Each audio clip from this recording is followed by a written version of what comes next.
Katniel mga ka-DJ, sweet na tumanggap ng award sa Asia's Artist Award.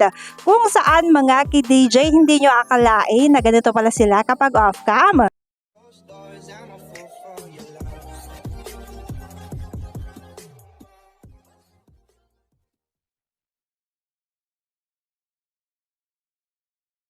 Ang akala daw ng karamihan mga ka-DJ ay hindi daw aattend ang Katniel dahil nga daw break na sila, pero mga ka-DJ hindi sila nagpatinag at umattend nga sila mga ka-DJ sa Asia's Artist Award kung saan mga ka-DJ tatanggap nga sila ng award.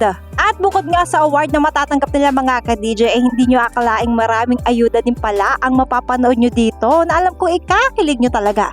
Kaya naman mga ka-DJ, narito na ang ayuda namin para sa inyo. Panoorin nyo ang video ito.